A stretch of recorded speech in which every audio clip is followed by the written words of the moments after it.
but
yes, you've landed on one of the most important things about monuments that tends to disappear once they are finished. A monument is not a one-time expense. It is an infrastructure commitment. The Pennsylvania Memorial is almost a perfect case study. Pennsylvania created a 9-member commission of Civil War veterans and appropriated money to build it. It was dedicated in 1910. A War Department record later put its original cost at $150,000. It is 110 feet high, built largely from polished granite over an iron and concrete frame, topped by a 7,500-pound bronze-winged Victory, and its tablets contain the names of more than 34,400 Pennsylvania soldiers believed to have been at Gettysburg. That decision to list ordinary enlisted men as well as officers is one reason it feels so different from a heroic equestrian statue. And then the maintenance problem began almost immediately. There were construction and water infiltration problems. Pennsylvania spent roughly another $12,000 on repairs before the memorial was transferred to federal custody.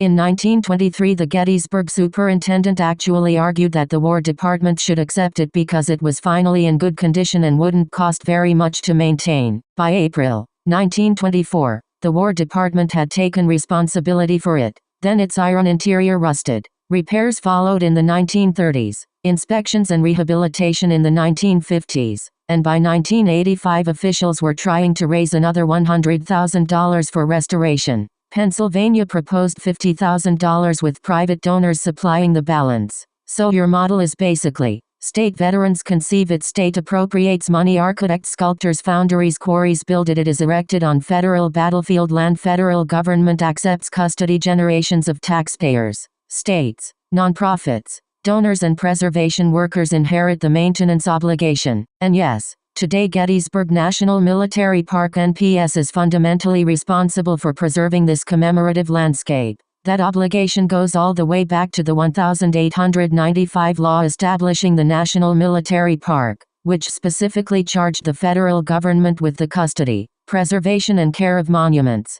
The battlefield passed from the Gettysburg Battlefield Memorial Association to the War Department in 1895, and administration passed to the National Park Service in 1933. But it isn't purely federal money. Gettysburg has a specific cooperative arrangement involving Pennsylvania that lets the park obtain funds for maintaining Pennsylvania monuments, and nonprofit partners have repeatedly supplied matching money. In one documented project, the Gettysburg Foundation and Gettysburg Battlefield Preservation Association contributed about $94,000 to match federal funds, giving NPS preservation specialists roughly $188,000 to work on hundreds of monuments. So the people you're watching from the car may indeed be part of that preservation system, although I can't confirm who employs that particular crew. What you're describing is completely consistent with NPS monument work: lifts, tanks, cleaning stone, repointing masonry, treating bronze and periodically rewaxing metal.